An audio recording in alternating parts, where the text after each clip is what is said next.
What's up, boys and girls? We're down bad. We are a little bandaged up. I've got some things going on with my foot. Chris is nursing a back injury and a knee injury, I think, right? Got a knee injury, got a back injury. Adam has a little boo-boo on the foot here. I think Bailey Myers worked him a little bit too hard on the hills. She gave him 6 by 30 second hills, a little too much for him. 6 by 30 seconds. Yeah. That really did me in. Today we have a very special guest. We always have special guests. It's the Beer Mile Podcast. Our boys at the Beer Mile Podcast. There's never anyone on this show that is not a special guest. We also have a very special guest, the squeaky chair that Adam is sitting in. But normally we typically talk to athletes or Whoa, you're saying that Mandy is not an athlete? No, she is. All right, we're already going Restart. Okay, here we go. We've talked to a lot of professional athletes, some folks that have put meets on, and now I think we would still qualify her as an insider to track and field. Oh, absolutely an insider to track and field. Also, an elite athlete. Her PR's in the top 99.99% of people. I mean, how close is her 800 meter PR to yours? Well, I mean, I got her by a little bit, of course. But okay, come on. We're not comparing us to Mandy right now. Mandy Perkins is, her PR might it might give us some trouble right now. Right now? Yeah. Right now, if we were to go out and run an 800 all out under these conditions, just like we asked Bryce Hoppel, what could you run a mile under any conditions, no matter what time of night, no matter what you've been doing. It's 207 on the list. If we would go out there under these conditions right now, you probably would not beat her PR. Actually, would for sure not beat her PR. Yeah. That's a guarantee. So today, right before we formally introduce Mandy Perkins, our guest for the show, we've got a couple little pieces here, little segments, if you will, in the intro. We've got Reckoning Day for myself. We've got the roast of Chris. It's a long time coming. It's been a long time coming. Thank you for the patience. We recorded a chunk of episodes in a really short period of time, and so we weren't able to collect all the roasts and put them all together in time. So, Roast of Adam, go back, episode 31 with Natasha Rogers if you want to see that. Now today is my turn, so we get into that a little bit. We also have giveaways. Also, y'all, check out the shirt I got. We are manifesting this Pedialyte sponsorship. It is divine hydration. You can't say it any differently. Pedialyte. I feel like by wearing this shirt, hangovers just can't come my way. Dude, the problem is I know a lot of people at Abbott Nutrition, which is the pain. And why do we not have the sponsorship yet? Because it's do I want them to know that this is what I do in my free time? Of course you want them to know. I guess you be the judge, listeners. If you want a Pedialyte sponsorship, if you want a discount code for Pedialyte, put that in the comments and convince me to expose this part of my life. Would you like Divine Hydration at 20% off and help the Beer Mile Podcast earn a 10% revenue share? Wow. Let us know in the comments. It is a great opportunity. So thank you to Pedialyte for not sponsoring this show, but me manifesting that you're sponsoring this show. We're getting into the roast. We've got some giveaways. And then at the end of the show, stick around because we're back to the beer reviews. We didn't have one with Bryce because we were just, sipping Bud Leasy. Well, not Bud Leasy's, Bud Heavy Boys in the porch back area at his crib. But we got, thank you, big shout out. So the Cody Beer Mile, make sure you're checking out Cody, Wyoming Racing. We've got a beer sent from our good old race director friend there, Janie, from Melvin Brewery. And we've got what do we got today? The Windkiss Hoppy Wheat Ale. So we're going to taste this one for the first time. On upcoming episodes, we've got more from Melvin Brewing. And so we're going to review this one at the end. Stick around at the end for that. What do we want to do first? Do we want to do the roast, the giveaways? I guess those are the two things that we got, huh? Or intro Mandy. What do we want to do first? Let's talk about Mandy. Oh, sure. Okay, I'll just make the executive decision. Too slow. Fail. Didn't make it in time. Okay. Here's what we got today. Mandy Perkins. She is a brand marketer at Nike. She is definitely one of the most inside people in the world of track and field that you wouldn't know is on the inside of track and field. She is an ex-D1 athlete at is it Florida University or University of Florida? University of Florida. Okay. UF. The Florida Gators. She was teammates with Corey McGee, Genevieve Lacaze, now Gregson. She was also bridesmaid in Jen Gregson's wedding. And for the record, she was a fan. She thought it was entertaining. She thought it was funny, the Corey McGee cameo, where we got her to ask that Joe Bosshard does a beer mile. And so for those that have been listening to us for a while, we thought that Joe Bosshard might be good at the beer mile. We said if he breaks 5 in the beer mile, we'll give some money to the Elk Run race. Yeah. And I can't remember what the exact charity. It's the charity is, but it's a charity that benefits families who are going through financial hardships during cancer treatments. And that deal is still on the table. And so what we're gonna do right now, we're gonna just really quickly, green screen behind us, and if you're listening, you're gonna hear it obviously because you're listening to it. We're gonna show that Corey McGee cameo really quick because the Justin Knight episode. That's when it first came out. Justin Knight episode 23. Because I'm a numbers guy, I remember those kind of things. Corey McGee calling out Joe Bosshard. Here we go, playing it right now. Hi Joe, my name is Corey McGee, and I'm here to ask about why you're afraid to run a beer mile. Just kidding, but your friends Chris and Adam told me that you have a little skill that you aren't taking full advantage of, and they think that it's time for you to give it a shot. So, if you're not scared, maybe, let's see. Let me know how it goes. I hope that you do it. If you're fast and you're good at drinking beer, maybe you'll be the next big thing. Who knows? But let me know how it goes. Can't wait to hear.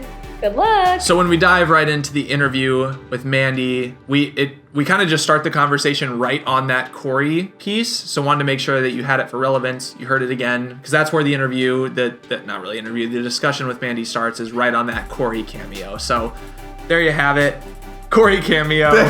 There you have it. That's Mandy Perkins. That's the fucking Corey McGee cameo. That's how you make $1 million on Robinhood. Your YOLO options, leverage 3x. Let's go. Options on a 3x levered ETF. What an idea. Who would have thought of those things? Okay. Now we have... Speaking of leveraged options, let's do some giveaways because we like losing money. All right, giveaways this week. Am I doing them or are you doing them? Yeah, I guess you're. I want you to do them. There's 3 of them. You're the name guy, though. But exactly. But I want you to go for that third name there on the list. Can you see that for us? Oh, Can you see shit. That? Okay. All right. So we got 3 5-star reviews. Oh, thanks for zooming in on that. So shout outs go to Joe Vigil. Vigil? Vigil? Joe Vigil is also the name of a famous coach, and yes, this is Joe Vigil, the famous coach. Oh, it's obviously it's gotta be him. I don't know. It could be either. All right, we'll go with Joe Vigil, Jake Davey, and Andrew Levesque. Oh, that's how I would have said it. Oh, for the name guy himself. So our guys. Now that I did the names, thank you for the 5-star reviews on Apple Podcasts. Do the same to get entered into the next giveaway. Now you do my duties for giving away the swag. Oh boy. Okay. We're gonna do a spinner. We're gonna do a spinner. And we're gonna choose numbers. Wheel size 3. All right. So we've got a 1 through 3, and we've got Joe, you're number 1, Jake, you're number 2, Andrew, you're number 3. Let's give her a spinny boy. Gendered spinner. All right, number 2, Jake Davey. Jake Davey, congratulations. Anything you want from the beermile.com swag store, hit us up in the DMs, Beer Mile Media on Instagram. If you want to enter the giveaway, pretty easy. 5-star review on Apple Podcasts, or just all you have to do is post a story and tag us in it. It's pretty much that simple. And if you comment on our YouTube video of this episode, Beer Mile Media on YouTube, you're basically entered if you do anything. So yeah, just do those things, do those things. Is that how we're doing it? I'm pretty sure that's how we're doing it. We're doing those things. Can you just give? No, I'm making it simple. You only have to do one of these many things. It's like well, you said all you have to do is wipe your butt after you poop. It's like people are gonna do that anyway. So you're entered anyway. So why would you not just wipe your butt after you poop? It's like very basic math, very basic life strategy here. There's the giveaway. Last plug, and then it's my turn to get roasted here. We do have an option to support us on our Anchor page, anchor.fm/beer-mile-media, We've already have some monthly supporters pledging amounts to support the show. We really appreciate that. Helps us travel out to do those in-person interviews that y'all love. The OG sponsorships. I mean, we do also have a Venmo, and I thought one cool idea out of that. Venmo, I mean, of course we got the at Beer Mile, straight up. We don't have to have at Beer Mile 1, we got the OG, the at Beer Mile on Venmo. If you send us money on Venmo, and in it just add who you want as a guest, guaranteed we'll have that guest on if you Venmo us. Guaranteed. What if it's like somebody crazy? So here's my thought.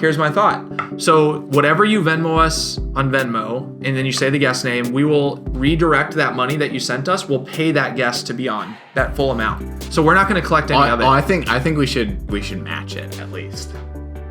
We will match it. So wait, we're giving out our Venmo and we're going to lose money on it. Sounds about right. No, we're going to match it.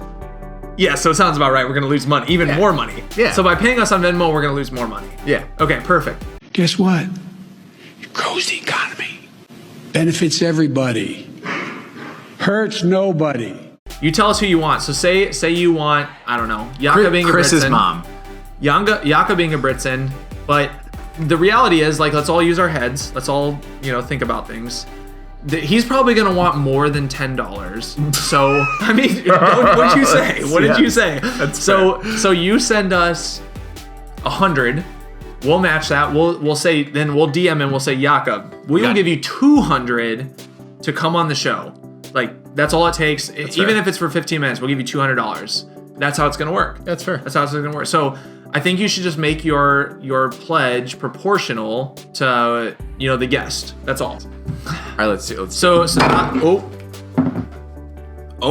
Now, y'all, we've finished all the administrative work. We pushed the papers. We got the reports sent over to finance. We did all those administrative things. Now, for what? For the main attraction of the intro is the roast.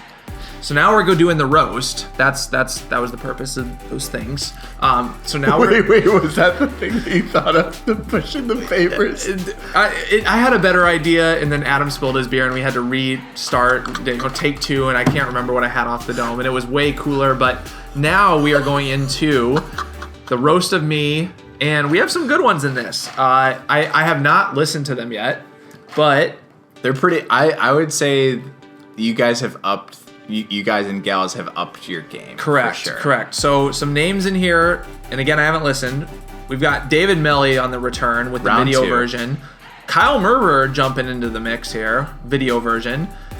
We've got Janie from the Cody Beer Mile as well, and Buffalo Bill Racing. We've got Marky Mark is back. Brian is back. So I think this is going to be a good one. Got some big hitters. We got some big hitters. Volume less than Adam, but I think quality just intensified greatly. So, or at least that's what Adam said. Adam listened to these, I have not. So here we go.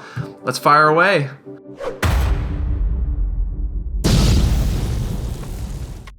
To be quite frank, I fucking hate this guy. Got him! Hey, Kyle Merber here, just checking in to say that Chris has caterpillar eyebrows and they're weirdly low on his face. Chris wants to take on trails. He can't even master the Beer Mile World title. Good luck with that one. I've heard from sources he's been offered a comp to entry into the Cody Beer Mile for the past 2 years, and he's declined each offer. Honestly, he can't handle the altitude and pressure of a non-pro race. What a jabroni. Now he wants to pose naked as an athlete body? Ugh. Yikes. What's up, Beer Mile Podcast? It's me, David Melly, the host of Run Your Mouth, back again to put your little show on my shoulders and give people someone more handsome to look at for a few minutes. Good point. Also it's an honor to be here roasting Chris Robertson, one of my top 5 favorite beer milers, although I can only think of about 3 at the moment, and one of my top 2 favorite Beer Mile podcast hosts. Chris has really brought the Beer Mile spirit into the running podcast world, in that he's slightly above average in an extremely small niche that not many people care about. And much like the Beer Mile, getting through an entire episode often has you feeling a little nauseous and asking yourself, why did I do that again? I also love how you followed in the footsteps of another great miler, Matt Centrowitz. in that you're both 30-somethings clinging to relevance by picking fights with college kids on Instagram. Nothing makes your extremely average penis look big like comparing it to the smallest dick in the game. In all seriousness, congrats on the world record in the Chunder Mile. I can't wait to see what fake record you go after next because you're not fast enough to go after the real one. And now we return to your regularly scheduled programming of truly terrible Australian accents and even worse financial advice. Cheers. Cheers, Dave. I think Chris has been practicing fellatio more than he has been running. I mean, why are we all pretending that he hasn't gotten his chugging skills from deep-throating bananas all day? Chris, you have got to be the most metrosexual Neanderthal I've ever seen. I mean, those eyebrows look like two woolly mammoths fighting over that meat mountain in the middle of your face. Yo, that's a good t-shirt. You're somewhere idea. on the evolution scale between Homo erectus and homosexual, which makes sense because in that Craig and Eric podcast, you acted like an erect homosexual the entire time. Just saying, buddy. Got him! Got him! Dude, Jackson's on the couch like the Hangover math meme where she's just like trying to connect all the homosexual Homo sapien. Homo sapien.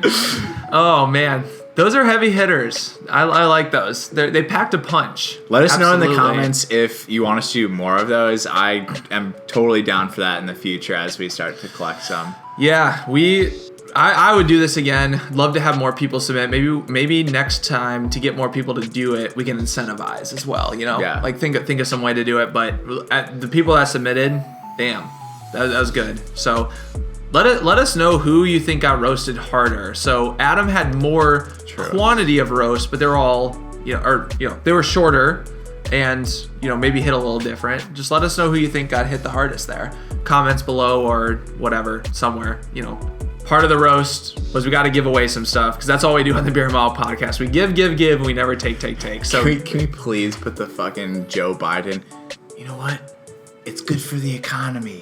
Can we splice that in right now? Guess what? It grows the economy. Benefits everybody. Hurts nobody. we're trying to save the world of track and field. Okay, so Marky Mark and Brian, I think we gave you giveaways on the last one, so we're gonna prioritize the new guys on this one. So this new guy, David Melly, never heard of this guy, but I think he probably deserves something from the beermile.com swag store. Dave Melly, just let us know what you want. We know you've been a big fan. We've been following along. Like you like all of our stuff. You comment often. So just let us know what you want. I think you're worthy at this point of getting something here. And this Kyle Merber guy, he sounds like a 5-star subscriber. Yeah, who is this guy? I think he's the one that has that. Oh, okay. So there was this. Used to have a record. Yeah, so I saw in this. So like we have our email, and I was looking through the junk mail one day because you never know what's going to go there versus the inbox, and I saw that there's this guy who's like, hey guys, like please promote this like newsletter, and I was like, oh, another freaking running newsletter. He's like, we'll sponsor you. He's like, oh my god, like I'll give you like $5 to promote my newsletter. Like I'm really trying to get to 100 subscribers, and I was like, another fucking running newsletter, and so I was nice to the guy. Like I was like, oh yeah, I'll do it. Like I'll do it for free because I like really feel bad for you. Like you're in a tough situation because I'm a charitable guy. So Kyle, maybe the consolation prize is you can have a sweatshirt from us. So just let us know what you want. Or a cropped hoodie, honestly, might fit. Yeah, cropped hoodie might fit you a little better, but guys, get him up to 100 subscribers. He's been trying for a while. Let's get him to 100, the lap count. And then Janie as well. Janie, let us know if you want one of the cropped hoodies or a tank or whatever you want as well. We really appreciate. She also hooked us up with this beer, Melvin, which is the sponsor for the Cody race series. I believe all the races, if not just the Cody Beer Mile, I think all the race series this summer. So thank you, Janie. Let us know if you would like something as well, and we will gladly hook you up. I think that's it. Really enjoyed this interview. We will catch you afterwards with the beer review. Yeah, let's dive straight into talking to Mandy about Corey McGee and her cameo. We're going right into it, hot and heavy. Here we go.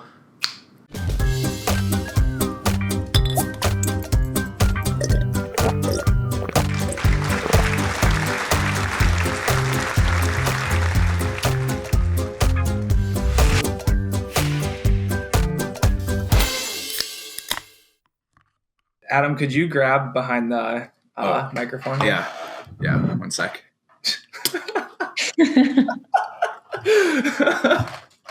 He has to. Oh, did you ice him? Yeah, Oh, that took me a second. I was like, that whole process looks kind of familiar. So what were your thoughts on that? I don't think she was very amused by it. Oh, well, I was just confused because I was like, why is she talking to Joe so formally? Because I like immediately thought of Joe, you know? So that was like the one thing, but she does so many shout out stuff that I was just like, maybe it was like a joke because of that or something. So that was just the one thing I thought of. Did she like bring that up with you at all in conversation? Like we're trying to gauge whether she like hates us for it. No, she doesn't. She doesn't hate you guys. I did like ask about it, and she was just like, I was just confused.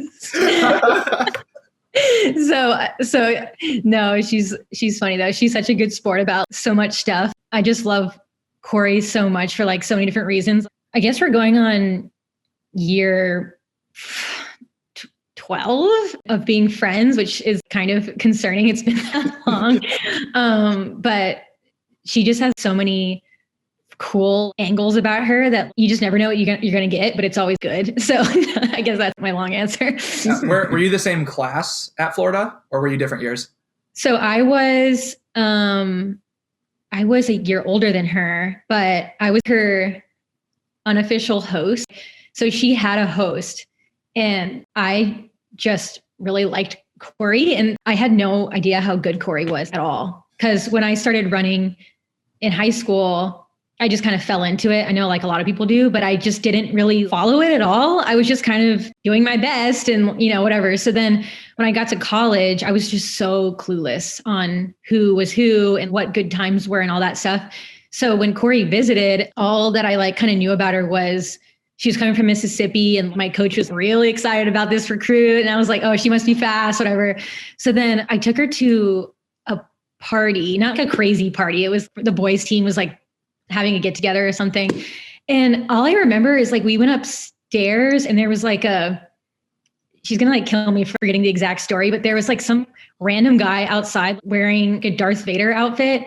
So then we just started making Chewbacca noises at him. And this was within 2 hours of me knowing her. And I think we just looked at each other and we're like, we're going to be best friends. And then I just actually stayed with her mom in Ojai a couple weeks ago, Shauna, who's just amazing. And Shauna wanted her to go to another school or something. And then her dad wanted her to go to Florida because her dad played football at Florida, actually. Okay. So Shauna, the deal was Shauna got to take Corey to UF. Then her dad took Corey to the school that Shauna wanted to go to. So they wouldn't like, you know, influence each other. Exactly. Yeah. So then Shauna told me at dinner when I saw her a couple weeks ago, she was like, dang it. The first thing Corey said when we got in the car going back to Mississippi was, I'm going to Florida. She's like, it was all your fault. So yeah, I've known Corey for so long now, but she's still my best friend. So that's what happens when you run in college with somebody, I guess. That's cool that you can claim that you were the reason that she went to Florida and had all the success that she did. She says it. And so I'll unofficially claim it, but I know she was just so excited because Charlotte Browning was there. And I think she had just won NCAA indoor or outdoor. I don't remember, but obviously 100% went there because of the middle distance girls. But me as a very average runner on the team, I like to take some credit with the Chewbacca, you know, noises. So yeah, big recruiting skills. Yeah, exactly. So I guess take us back then to like how you started running and running in high school and then, you know, deciding to run D1 and how that all went during your time at Florida. Yeah. So I grew up playing softball, baseball and softball. And I got to high school and I was like, I'm gonna make the softball team and blah, blah, blah. And I was tiny, like no muscles, kind of like toothpick, you know. I actually went to a high school not that I wasn't zoned for. They had like a program I wanted to do, whatever. So I didn't actually have any friends at all. I had like 2 friends from my middle school that I was close with that also went to this high school. So I got there and I like didn't know anybody or whatever. And then I think out of survival mode, my friend was like, oh, I heard about this sport called cross country. Like, kind of in my mind, I thought she was talking about like lacrosse. And I was like, oh, I don't think I'd be very good at that, whatever. She's like, can you come to practice with me? And I was like, fine. Okay. So I went to cross country practice and I had never heard of cross country, didn't know anything. I just was, I guess, just good for a beginner or whatever. So then and then when it came to track season, that's the same time as softball. So I was like, screw track. I'm going to be a softball player. So I tried out, I barely made JV, like barely. And then I was like a sacrifice, like bunter or whatever. And so the track coach had to go to the athletic director and basically kick me off softball and like bar me from playing softball. So then I would do track. So then I ran track and I think I got like, I don't remember what I got at states, like 8th maybe or something that year. So then I was like, okay, I'll stick with running. Did that all through high school and then was doing my recruiting trips. And then it came down to, I did my official visits at Columbia, Duke, UVA, UF. And I really hate to say this, but I took one to FSU. I was like, it's in my state. It's a really good team. I should go check it out.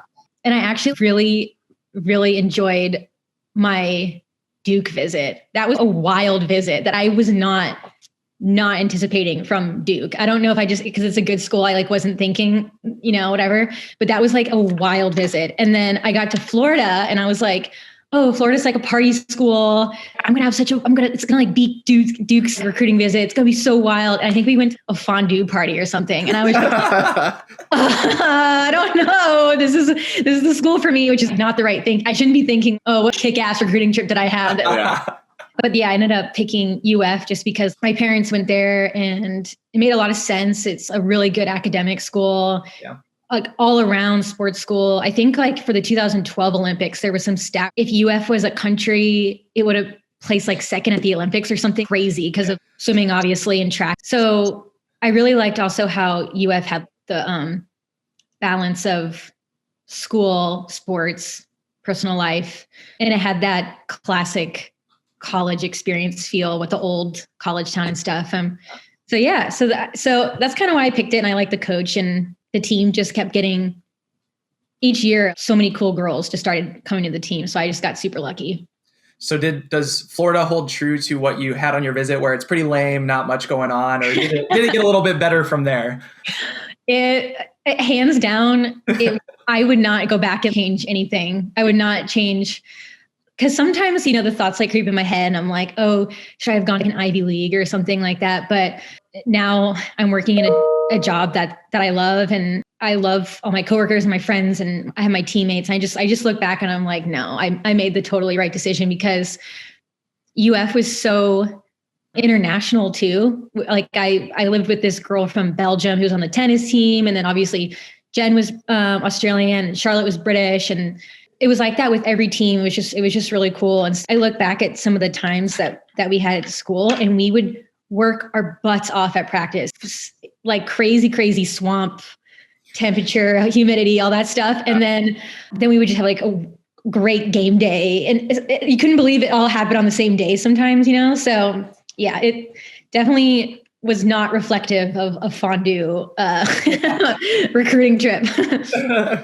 For sure. So it sounds like you kind of picked it both for the athletic side, but also academics. Like that was a key part of the decision. During your time there, did you ever like think that you would like want to go on to run professionally? Like, was that the goal, or were you always thinking that you were going to start a career after that and go that path instead?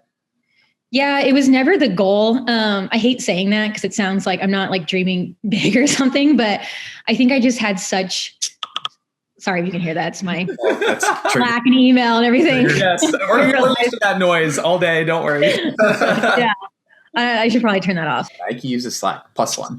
Here goes. Yeah, we actually just got on it this year, and I'm such a late adopter. I'm like such a grandma with technology and stuff that it's like, I'm not going to use Slack. Like, this is so stupid. It's just like one more crap I have to figure out. And I'm like on Slack all day. Like, but no, I never really thought that. I think that for my whole high school experience and career, it was more just figuring it out. It was just me and my coach trying to figure it out.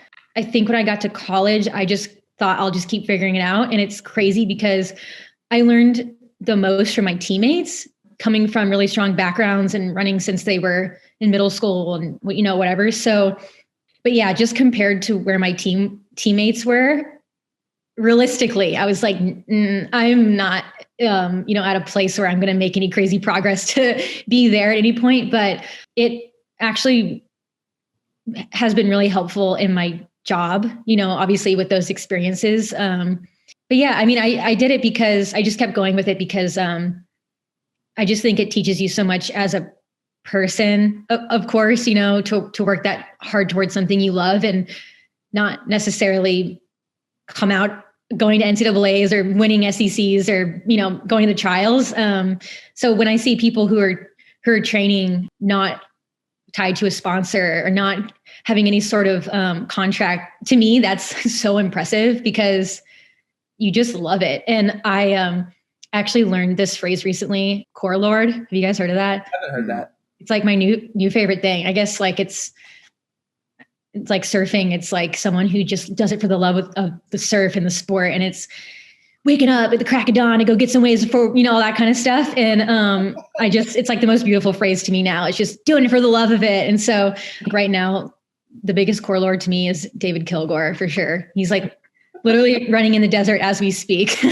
So yeah, long-winded response, but I appreciate all the levels of running. Yeah, definitely. So being very close with Corey and Jen then, and they have gone on to run professionally. Like, if you could have had that talent, like, do you envy that lifestyle, or like knowing that lifestyle and all the, the hard work and sacrifice and dedication that they have to put into it? Like, are you happier? Like, do you think you're happier where you're at than you would be in that sort of a job? That's a really great question. I've actually asked myself this before. I love now getting to be a fan of the sport. And I love getting to be the support system for Jen and Corey. Up until the pandemic last year, I made it a really strict point that I would see Jen at least once every 2 years, but try to do once a year. And I think I pretty much did once a year since we graduated. And that was usually around a big race, obviously Rio Olympics, and then Worlds in London, all these, Commonwealth back in Australia. I went to all of those. I was planning on going to Tokyo. But just selfishly not having to deal with the pressure and the nerves and being able to be like full focus on Jen or Corey and just like whatever they need. And it helps obviously coming from that background because I know when to shut up and I know when not to bring something else up that's not important right now. And that's what they may need that they're not asking for at the time. So I really enjoyed that. And I really enjoyed continuing to bond with them in those ways. And so I'm very at peace with it. I run now just for mental clarity and all that stuff. But yeah, for now, I'm just really enjoying being a fan and a friend and a support system.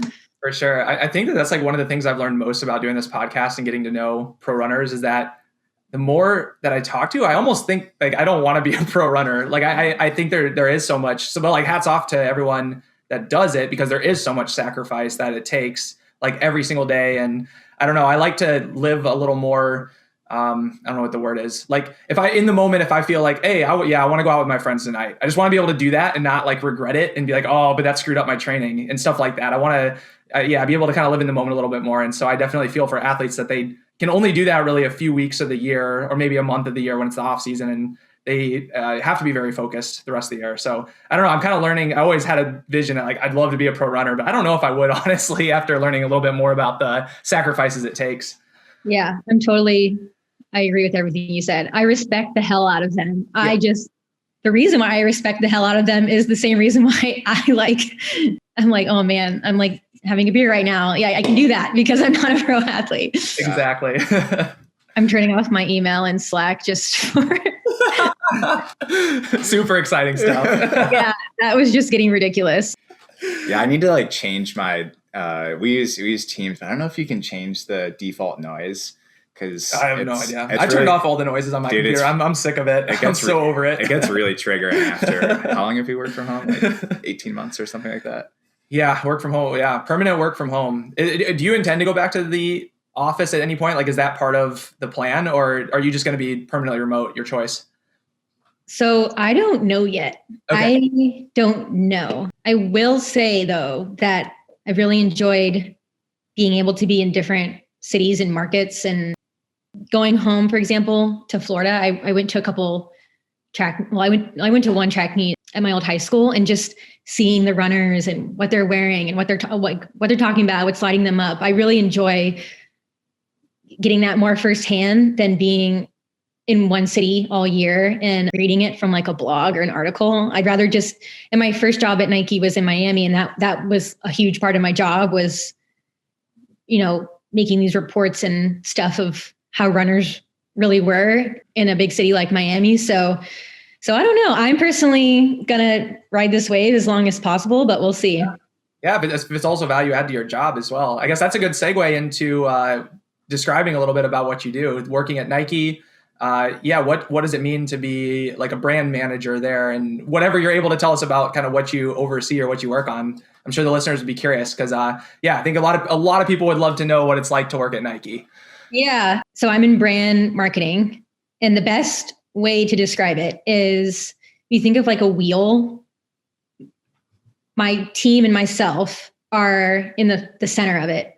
So we're brand marketing, and then it kind of goes into retail brand and digital brand and all these kind of things that we support, but we're not necessarily driving ourselves. Like there's like a whole team doing like .com and the apps and all that sort of stuff. So before last year, and the job that I interviewed and got and was in for about a year was North America running brand specialist. And now our company went through reorg. So now we're split into performance and lifestyle. The whole idea is that, making it more someone's journey with the product and going about their day is that there's more integration between Nike in their life as a performance product and then also a lifestyle product. So now I'm on the women's, because it's now gender based, women's performance brand team. So now instead of just doing running, I do yoga training. I'll deal with product sometimes with basketball or tennis or something like that. But mostly it's running, training, and now yoga. So that's been cool. And my coworkers at work, I think they know that I have such a passion for running, and they will throw me a bone and let me work on like a fun running thing, or like bring me into Olympic trials planning or Olympic something, or but I know the day is coming where I'm going to be working on like a basketball project or something. So we'll see, but yeah, it's cool. I get to do so much random stuff. Someone actually asked me this the other day, and it was hard to fully answer because of all the different things we do that don't repeat the next day. Like one time, the people that we seed product to is always super interesting, and why, and the projects that we get to work on and why. And it is pretty cool to see what Nike is prioritizing now and how we're getting after that. And so, yeah, it's pretty cool. I'm pretty lucky that I landed here. Yeah, definitely. So is Nike, it seems like, at least, from a running performance standpoint, Nike's kind of dominating the track world a little bit. Is that all part of the master plan that you guys are, trying to take over the world in the performance side, or? all that I can say about that pretty much sums it up is that the product team and the product is just so innovative and killing it with what they're able to do that there's not much need for a brand team. You know what I mean? Like it's kind of speaking for itself. So yeah, I always like to check and see what's the newest thing with the newest shoe and who's wearing it. It's always interesting to me to see like the disguise tactics and stuff. I was just going to bring that, like, between that and other companies like On Running, for example, have come out and said like, yeah, our athletes are allowed to wear non-On branded shoes for like the Olympic trials. I'm curious, like, from your perspective, do you think that's like a pro or a con that they get to like, they're probably going to wear like Dragonflies or insert really nice Nike shoe, but they're covering it up or disguising it in some way? Oh, I personally, I mean, this is me. I should have a disclaimer. I'm not speaking on behalf of Nike. I think it's a cool thing because whatever they want to do, more power to them. If whatever works for, I'm very pro people doing what makes them happy and what's best for them. So if that's staying in their brand or not, whatever. But I guess, those companies came to that decision. There's very smart people at those companies that decided that was the best move. So yeah, I'm interested to see at the trials what happens. Yeah, unsolicited advice. I feel like Nike should come out with an edition of the Dragonflies that's just like an all white, because that's how most people are like painting over anyway. So you're like, oh, it still looks like a Nike shoe. Adam, could you grab behind the microphone? Yeah. 1 sec. He has to. Oh, did you ice him? Yeah.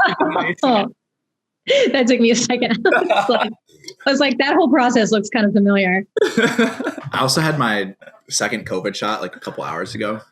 So hopefully when I'm home in the morning and have to wake up for work, it doesn't hit me like a sledgehammer.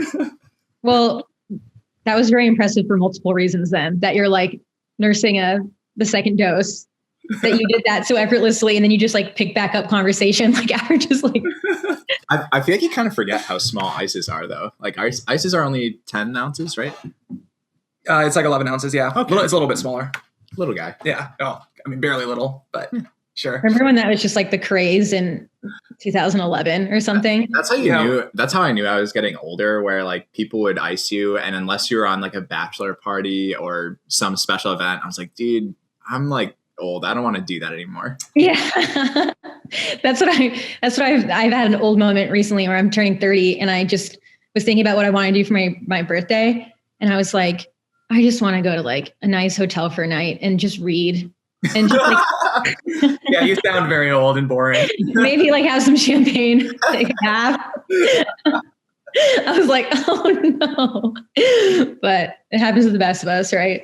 For sure. I think even like when I turned 21 or 22, I was talking to my now fiance and I was like, yeah, I kind of just want to like go golf alone. Really boring. Be alone hits diff. Yeah. Yeah, I totally feel that though. Now I guess that the drinking thing just came up. I'm curious. So we've asked a couple other guests this too. Like what were the big drinking games at college? So at Florida, what was like the go-to games that you guys would do?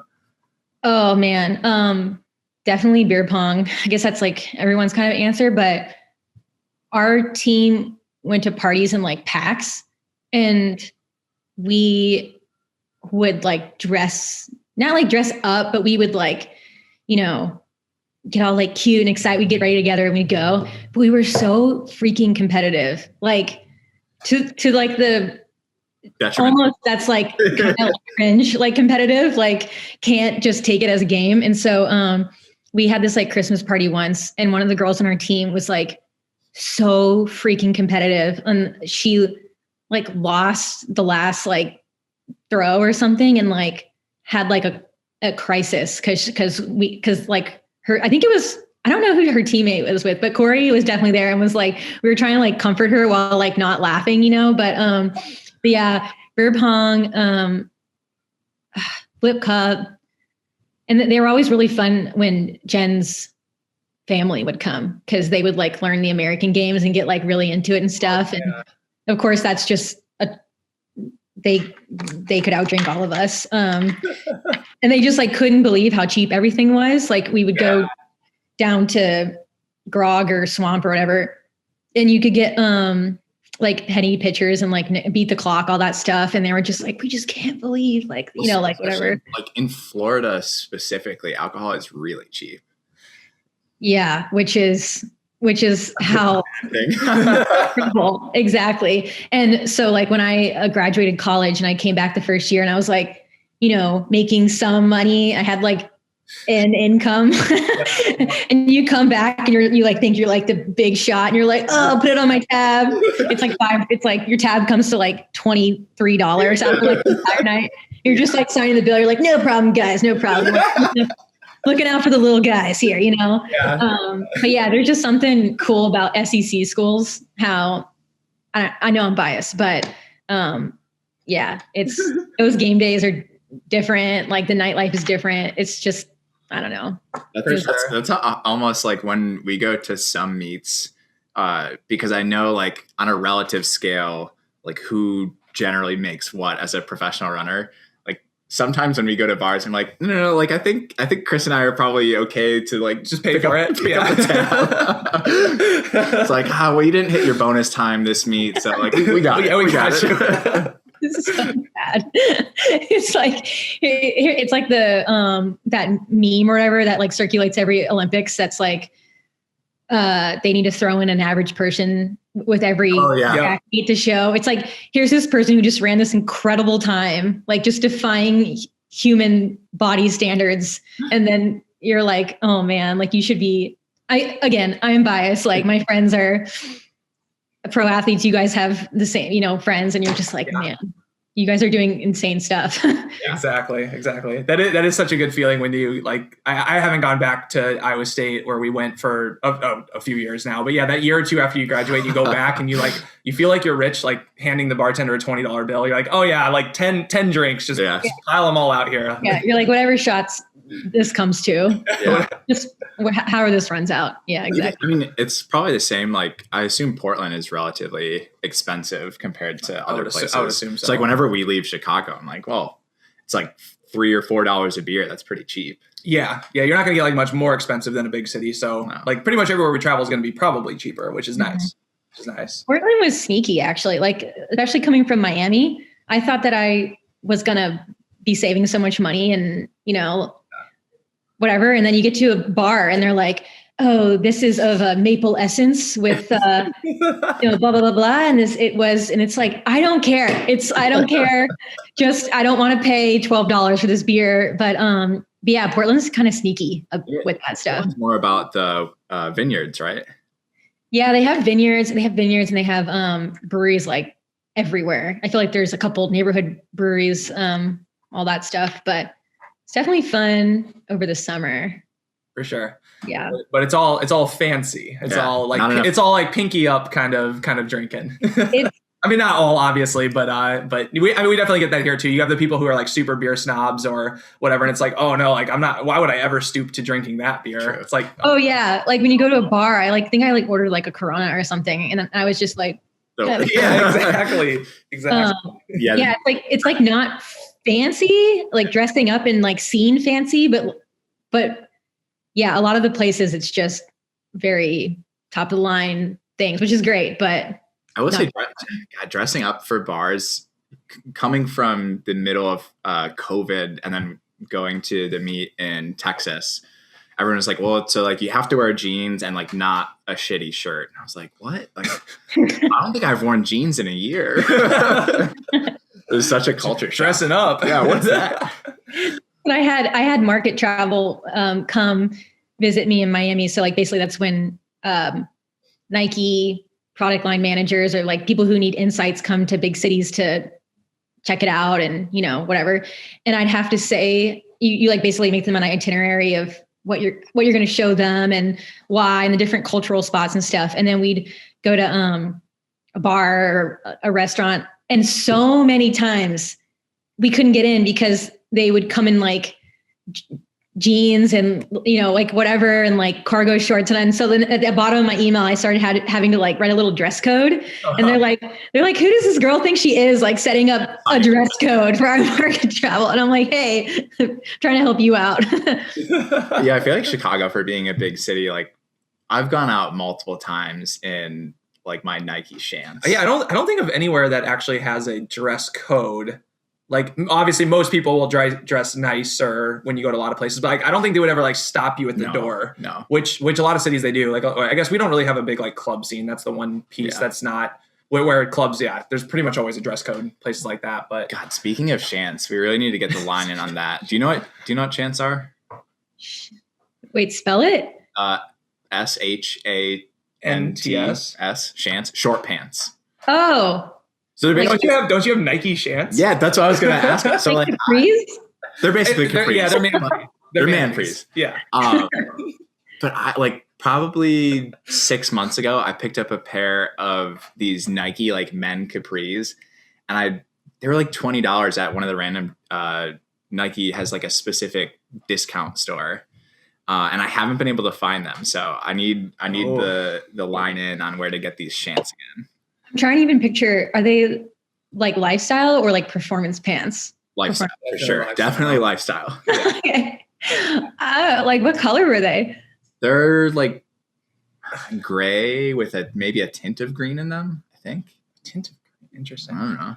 I'll keep an eye out. That was store because nobody wanted them. Dude, they're so comfortable. Men should be allowed to wear capris. That's all I'm saying. Metal pictures. Like the old lady way of saying it. I'll keep an eye out for you. So what a common question that our listeners like us to ask guests is like how balancing, like at your time in Florida, how did you see people balancing like running with like, living the college lifestyle? Mm-hmm. Were there rules about like dry seasons, or was it just like, balance in season? Like how did your team approach that there? So technically we were supposed to be dry season all year round, which I don't think is realistic because if you tell a bunch of college kids to do something, they're going to want to do the opposite. Exactly. And then you also have to like have a release, and we're all there to be good. It's not like we're trying to like sabotage ourselves. So it's not like we were doing irresponsible things every weekend. Like, it was when we thought it was okay. But that's just to say, I think our team had a really healthy balance of knowing when to be serious and then knowing when we could afford to like let loose. And I think we kind of had a bad influence with the swim team because they're like swim hard, play hard, full force, 100%, no break, just keep going, to the point where I knew a few swimmers who actually would keep Speedo in their back pocket when they would like go out because they would go straight to practice. No way. Yeah. That like was a thing. So I was by no means on that level. Did they like take a nap in the locker room or like? I guess, I don't know. I like do not condone that going that hard, but so, cause you know how like teams kind of will almost turn into like sport frats and sororities. Yeah. So we hung out a lot with either the baseball team or the swim team. Okay. And the baseball team was like pretty chill, like, like good old boys. They just want to stay home and dip and drink their bud, but they were fun, but like chill. And then the swim team was like out of control because a lot of them were from like Europe, like, and who they can like handle it because they, kind of grew up with it. And, but that's when like Ryan Lochte was still there and he was kind of the ringleader and, paying for everyone's bar tabs. Then you're like, well, why not? But yeah, I think our team was good.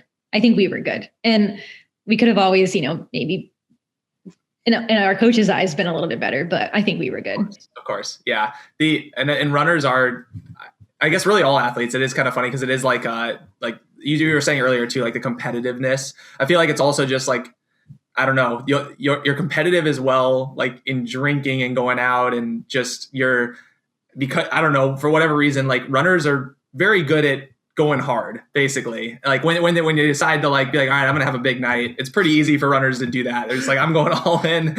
And I don't know what it is with I think that's probably all sport. They're all athletes though, but it's true. And it's funny because your athlete side kicks into where you even start preparing to go hard. Oh yeah. Yeah. Like a race, you're like, okay, in 2 days, like this is what I'm gonna be wearing. This is what I'm gonna start out with, like all that stuff. So like mentally, like you're running through the scenarios. You get your water bottle and everything by your bedside ready to go. You chug it when you get home. You got your Pedialyte ready to go. It's all planned out. I mean, runners are pretty organized people overall. They know what they're getting themselves into. Yeah. And my boss, even like my CFE, like my year review or whatever, one year he wrote that I was like like kind of scary competitive. And I was like, oh my God, I was like, is that bad? Like, am I coming across that way at work? Like not a good teammate? He's like, no, it's great. It's great. But I'm just like, it's just funny when you grow up an athlete or whatever, like how it comes out in your other parts of your life. Yeah. Which I'm sure you guys have too. That's why I was gonna say, that's why athletes, like it's a lot of athletes, especially when they're done being pro, like struggle to find a job because they've never had a job. But then also some people recognize that like athletes could be really good workers because they are so competitive and like they can focus on something and like go all in on it. And so, I think it does come out in work. Like the second you stop competing and running or whatever sport you're in, it's like, you got to go somewhere with that. Mm-hmm. And so, it doesn't leave you. That same desire doesn't leave you. So it's like, where are you going to go with it? Are you going to like keep pursuing running on your own, or are you going to just go all in on a job, or like I don't know, all in on family, something else? But there's got to be something to channel that into. You can definitely tell, like at work, if you have any like former athletes in the mix. Who those are. They stick out like sore thumbs. I think so too.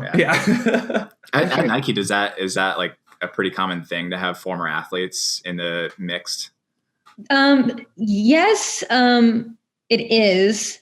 And I think there's a healthy mix of like former athletes. And then of course we have really talented artists and designers and, that sort of stuff. And then, but my first job was being an econ, and I think some people know what that is and some don't, but it's Nike spelled backwards, because you have to know the product and the consumer and everything frontwards and backwards. And, Okay.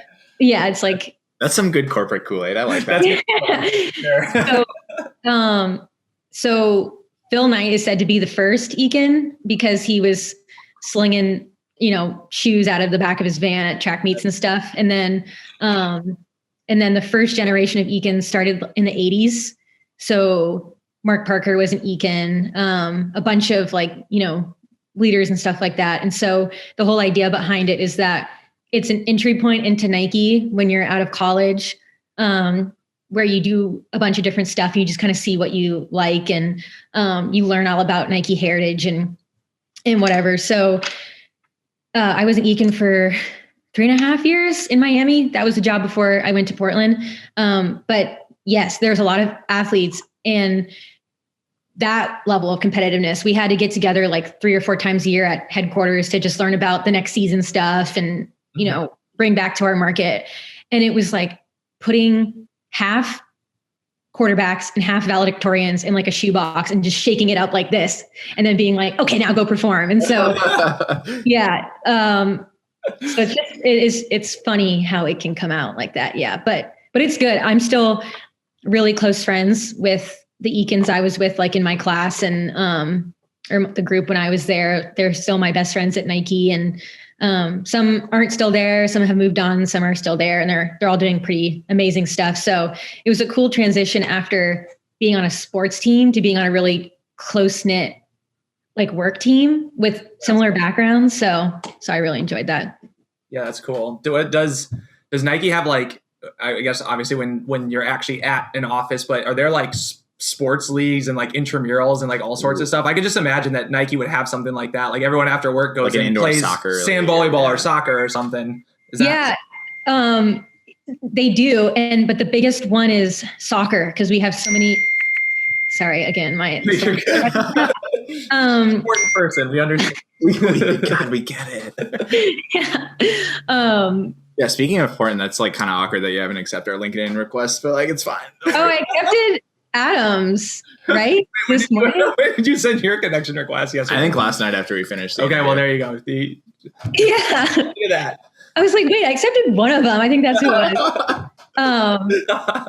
But yeah, LinkedIn is so funny. Like the messages that LinkedIn is wild. I'm pretty close to like just not logging in ever again. Why? What's wrong with LinkedIn? What do you have against it?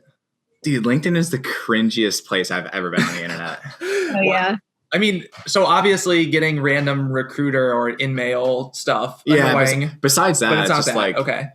Well, I mean, there's that, but it's just like, it's like a weird hustle porn. Like, why do I want to see, I woke up at 5 a.m. to talk to a client? I don't give a shit. Like, I don't care. There are a lot of people that use it as their, because instead of posting on whatever Instagram or TikTok, they go on LinkedIn and it's like professional, and but they like basically try to prove a point that they grind harder than everybody else, or get that like reshared, like but just don't. It's gotten very Facebooky, hasn't it? It has gotten very Facebooky, but like that's why I don't know. I don't go through and scroll my home feed on LinkedIn every day. Like I don't know. You just can't do that. Well, that's the thing is like I deleted Facebook a little while ago, so probably. Like well, you didn't delete Facebook because you still have Instagram. Well, no. So you've never deleted Facebook. It's not on the standpoint of like I care about my data because like, it's just you got my data. I get it. It's not really like useful to use Facebook right now the way it's set up. Yeah. It is. Yeah. Like I love the messages from college kids because I appreciate the hustle. Like we've all been there. But I got this one message the other day and like the subject line was just all caps, urgent. Like, oh no, great candidate for Nike. And it was like a sophomore or something. And it was like, I am like, all this stuff about working at Nike. And I was like, love the hustler attitude. I just like hit me up in like 2 years. You know what I mean? Like, it's just funny. Yeah. Trying to give you anxiety, like all caps, like it's this urgent. Yeah. I'm like, oh no, what is this? I can only imagine, like, luckily I think the company we work for isn't like, I don't know. It's not something that college kids are like, oh my God, I got to work there. It's a standard company, but Nike, like any distance runner well, not only running, but especially distance runners, because that's the world we're in. Distance runners in high school, they're all like, God, wouldn't it be awesome to work at Nike? I feel like that's what every kid says. Yeah. And then also I'm sure that's true for other sports as well.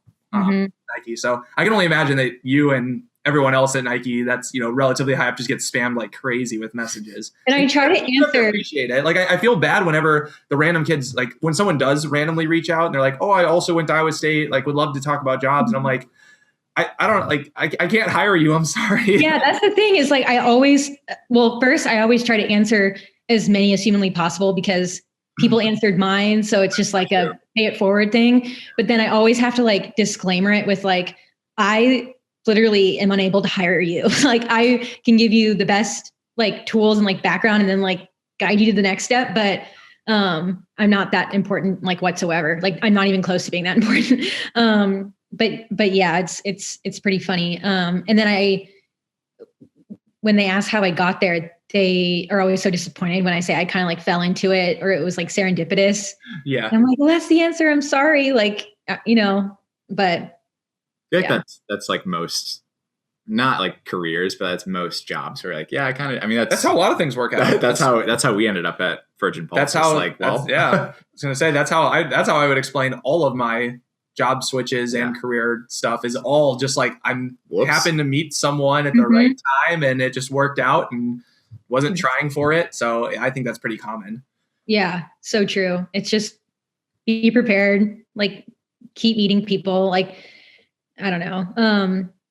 Networking doesn't have to be cringy. That's what I always try to tell myself. Cause like we were talking about LinkedIn can get cringy. It just makes me so uncomfortable to pitch myself and to, be like the King Kong, like I do this, I can do that. You know what I mean? Like it just makes me so uncomfortable. So like, I don't know. It's wild out there. That's such a good tagline for like an alternative LinkedIn. Like networking doesn't have to be cringy. Yeah. But it is. It's like you're told you like you got to go network. You got to do like so. Then people like show up at I don't know like not lately, but like you go to meetups or whatever, and you're like like we're networking, dude, but it's like everyone there is like networking, whatever that means. But you're just I don't know. You're just awkwardly talking to people and sliding business cards around. It's like what are we actually doing? I don't know what we're doing. Yeah, it's like. Are you really going to follow up with me? Or is that what that's just like what you've been, yeah. So I remember those. They used to make us do those at UF. They'd have these like networking functions and we had to go to them because I think the school was just worried. We would just graduate and just be like, now what? But, and the companies that would like show up, like bless their heart, like, but it was like craft foods and like these different things that, when you're all like bright-eyed and bushy-tailed after college, you're not thinking holistically and this way open realm of possibilities of like, oh, there actually could be a cool job here. You're just like, I don't know. I just think like two companies that I want to work for. Exactly. Yes. Yeah, exactly. So I feel like ours is almost the opposite, like, especially for not quite when you're graduating, but when you're like looking for internships, it was so funny at our career fair. You'd be like, "Hello, I am a junior, and I don't really know anything, but I'd like to work for you." And then we only have full-time positions. So it's like, what the fuck am I doing here? Yeah. and you hand them your resume, and like you're a sophomore and junior, so your resume is like, oh, I completed my thermodynamics class, and I completed this. Yeah.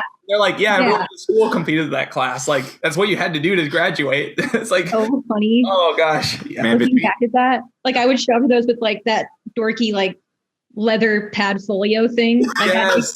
Like it made me like any more legit, and I'm still like 19, and I'm just like, and you're like, can proficiently work Excel. Yeah. Oh man, you walk out of there and you're like, I think I did a good job. I crushed it. Yeah. And the recruiters were totally like, oh, she's fancy. She's got that nice portfolio. Yeah. Like, you gotta hire her. She's got good taste. Yeah. We had a specific. There was like a store on campus that all they did was they had like fancy paper at. And you would just go there and wait for like an hour to print like 20 resumes. It's like, what are we doing? Like, you had that guidance counselor who was like, it has to be 8-pound stock. Yeah, like I recommend using this one. I've also seen some good results with like this one. Yeah. It's like, what the fuck are we doing? It's so funny, and that's like before all. Now I feel like they have TikTok and YouTube and Instagram. Like there is some actually like really good tips on those things. And back then, that sounds bad when I say back then, like I'm ancient, but it was just you and your little, like I had business cards. Yeah. Like, what do you put on a business card? Yeah. I mean, we got business cards for working for our company. How many have I given out? 0.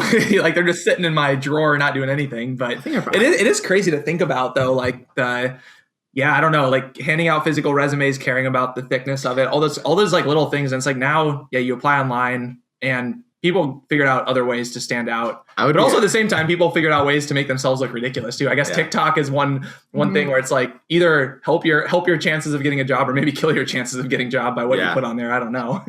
I feel like I would probably be unemployable if I graduated right now. Like I don't. See you hosting a Beer Mile podcast and doing chugging beers on camera? Is that no. I just mean like I don't really know how to use TikTok or like me either. Yeah, I don't think that's a job requirement. I don't like young people who are much younger than us. Like their brains work differently, and like I don't think they do pick up on things. Really we would be like our parents' generation, where it's like, well, make sure that like instead of paper clipping, you should use one of those like pinch things. It's like, shut up, mom. Like, you're old. Yeah.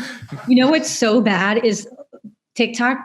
They're starting to have like aesthetics, and it's like, oh, an aesthetic from 2012, and I'm like, that is not an aesthetic. Like I was in college then. Or I saw one that almost made me just want to delete the app. It was like footage from high school in like 2008 or something, and the caption was, look at them. They just seem so carefree, just before the world got complicated. And I was like, okay, you're like making it seem like this is like the 60s or something. Right, yeah, seriously. That is wild. At an old diner, like still using the flip phone razor and whatnot.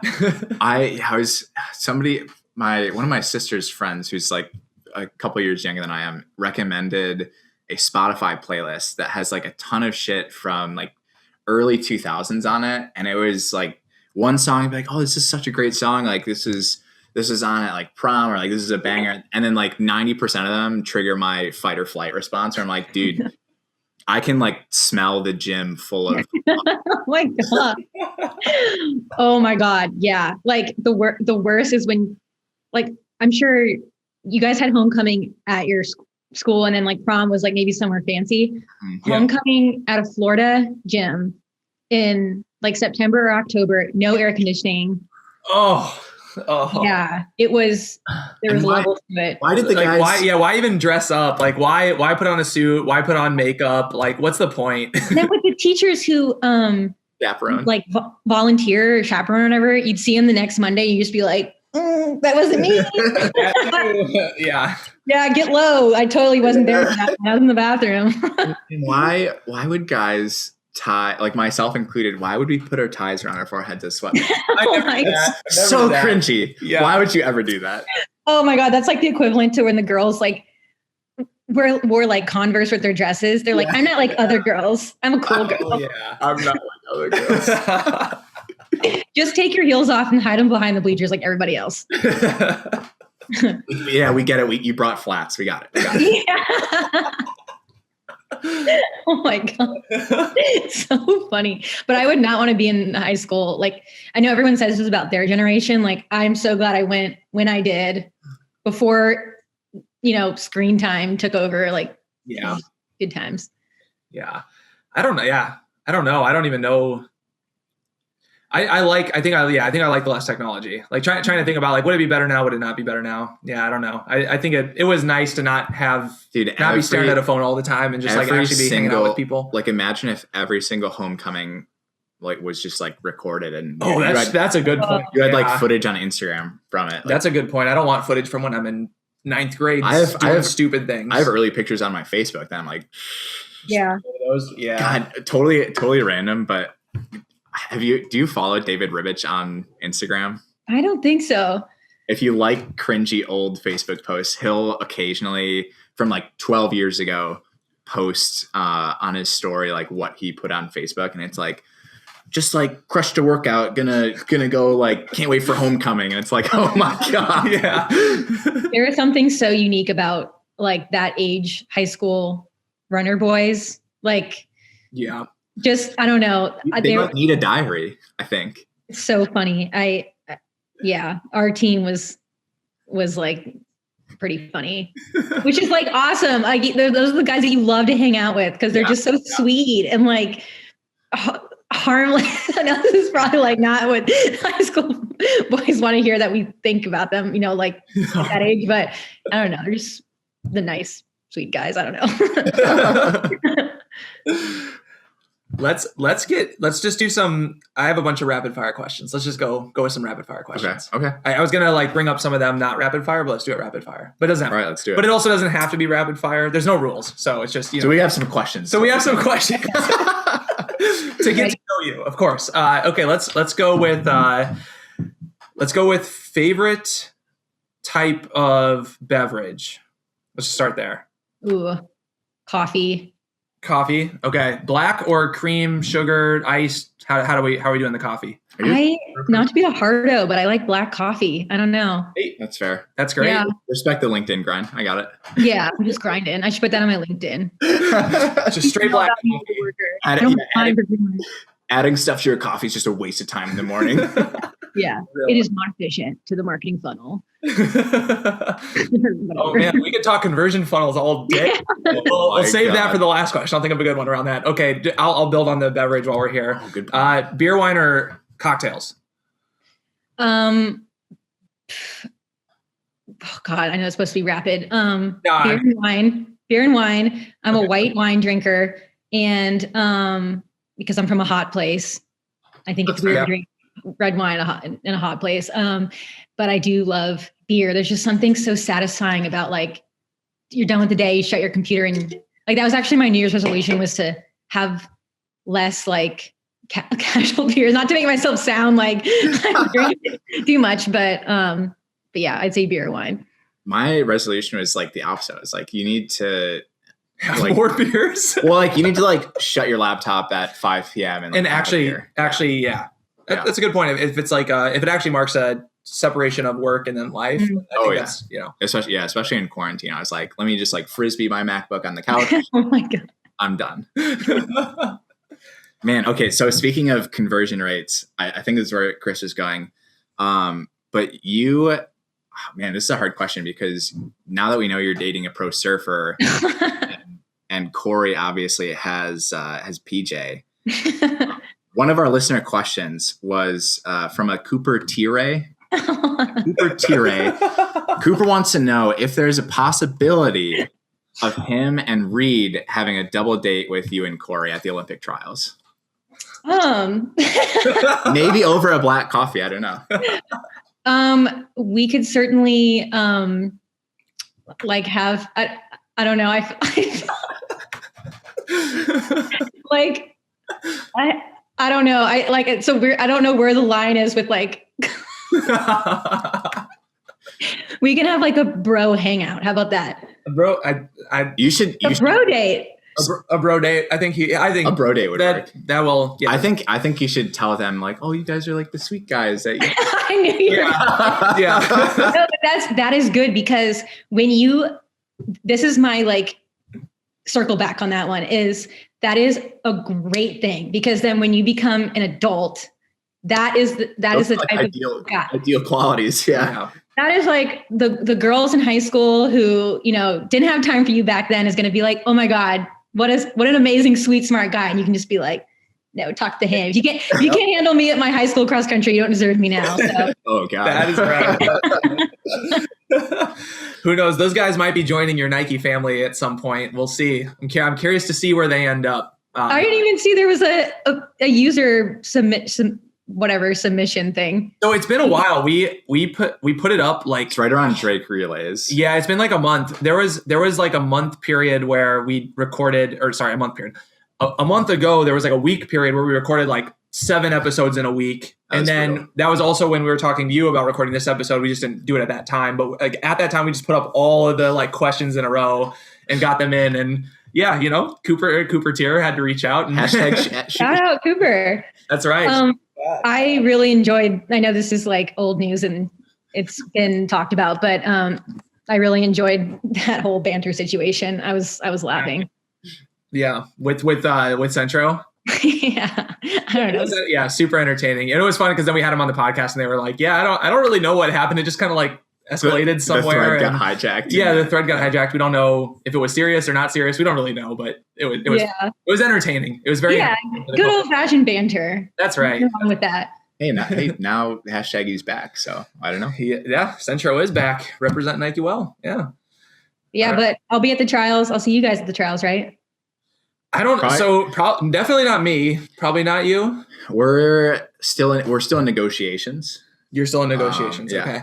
So we were all in on going, and then when they said no spectators, no media, then it was like I don't know. We were still thinking about going, but just like the fact that they haven't announced anything or hadn't announced, I don't actually know what the current is, but basically they hadn't announced anything for a long time. So we don't want to bank on like taking 10 days off and going there and doing this without any guarantee that we're at least going to be able to, I don't know, sit at a bar and watch it like next to the stadium or something. So I'm actually going to be in Colorado for the summer and not up there, but yeah, maybe like 3 weeks ago, I was like, I'm definitely not going. And then, Chris Chavez was like, "Oh, I'll be there. Like, hopefully, like you'll be there too. You have to go. We need. It's a business trip. Come on, you can expense it.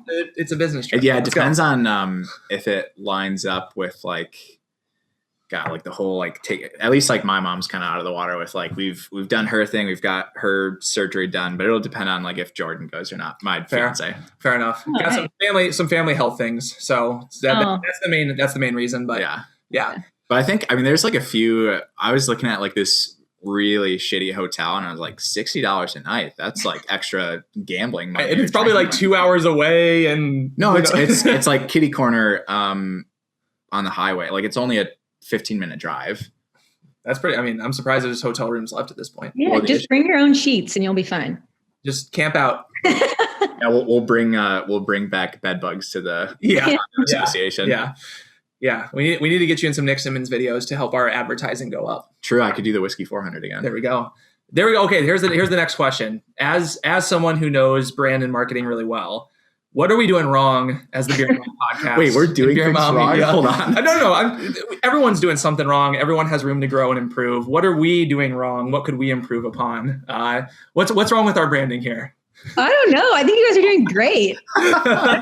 The only thing that jumps out at me is I think you should have those like branded huge microphones and like the headsets, because that always looked like you're in like some legit hardcore studio or something. Okay. Make it till you make it. Okay. We can definitely do that. We can up the game a little bit there. Okay. Even if it's just like a sticker around the mics that we have. Okay. That's a good room. We like with the Beer Mile podcast when we were trying to decide for the name, like the debate was, will runners be afraid of talking to us because there's beer in the name, or will it be okay?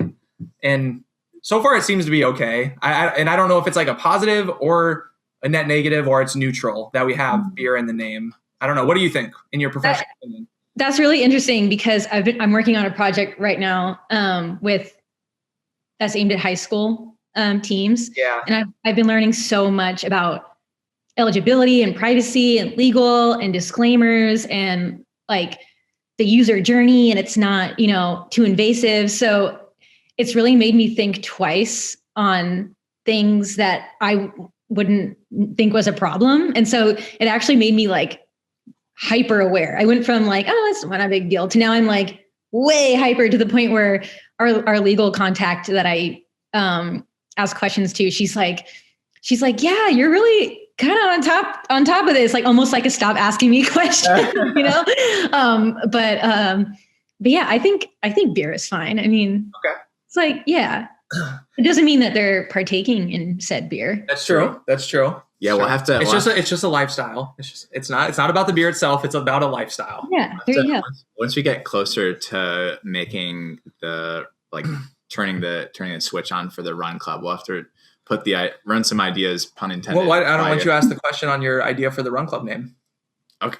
Well, I don't know. I'm like hesitant now. Okay. So next question, Adam's idea. We're going to throw him under the bus, but I think it's okay. So we're going to make a team, like a running community, a running team out of the Beer Mile community, but we don't want to just call it Beer Mile Running Club or something. Like it's got to be something separate. And we're trying to think what's something that like kind of ties into beer, but is not explicitly beer, so that we could maybe not deter, high school kids or 18 to 21 year olds. And so Adam's idea, and I actually think it's pretty good. We've vetted it with a few people and it's like hit or miss, is Suds and Buds Running Club. Wait, where did the suds come from? So suds, see, and this is what the problem was when we like tested suds as a word, people thought like cleaning soap and not beer, like beer suds. And so, yeah, see, there we go. Yeah. And then buds is supposed to be like, friends. Buddies. So it's just like beers and buddies, basically, but it's suds and buds. But then people thought about weed with bud. That's kind of what I was thinking. Yeah, exactly. I was like, man, I just came up with a really explicit. So now people are thinking about soap and weed. Yeah. Well, yeah. I don't know. Because I know your beer, then I was like thinking like, icing in the cold tank with a beer, like suds. I don't know, but actually I would love to like think. I turned my jet off. I don't know what's going on. It like turned itself back on. Okay, quit. I love thinking of these things. These are like word puzzles to me, like copyright kind of copywriting. So I'm gonna. Yes. I literally just turned it off. Every time that noise goes off, you have to take a drink or take a shot. No, okay, that's extremely fair. No, if you think of something clever, please tell us, because we've been mulling on it for a while. Haven't really made much progress, to be honest. So I think we could use some help at this point. We've made more progress on like actually the logistics of the club than the name itself. Yeah, the name is the hardest part, and then the graphic design after we have the name, but the name really comes first. True. So yeah. Okay. I'm going to have to think on it. This is like a personal challenge now. I like it. Okay. Well, if you do come up with the name that we choose, maybe there's some like royalty in it for you. We'll give you a little royalty on everyone who buys a jersey. How about that? Yeah, I want like if I can come up with a name that you guys like, I want like some swag or something. Oh, that's a given. Yeah, that's absolutely a given. You can have some swag regardless of coming up. We'll give you something. But absolutely. Yeah. And if you have some of your best Nike designers work on something under the radar, we can pay cash. We have cash. We just get so official. Like we have Zoom meetings for like pitches and like different editing rounds and stuff. Yeah, totally. Hey man, sit and kick as Brooks behind them. Maybe we just need to become a Nike podcast. We just need Nike behind us. That's all we need. I'm going to slide into your LinkedIn tomorrow and say, hey, urgent. Yeah. Don't forget all caps. That'll like really get my attention. This is urgent. $1 million annual revenue opportunity. Just so you're aware of what it is. Okay. Oh my God. You got the next question? I got another question if you don't. Oh, mine's not like a general. Okay. Mine's a very specific question. Okay. Rate this drink. Jesus Christ. So. Oh no. You're almost done with that. Yeah, that looks very empty. Are you okay? It's an old bottle. So we're trying to clean out the fridge. So rate this drink. We've got Midori melon liqueur. Ooh. And Diet 7-Up. That actually to me sounds like a trip on like a cruise, or like you just got to like Senior Frogs or something, and you're about to like listen to what was that band? It was like Party Rockin' in the House. LMFAO. Yeah. Speaking of fight or flight, oh, come on. I'm pretty sure that was a Thai headband song. I don't know.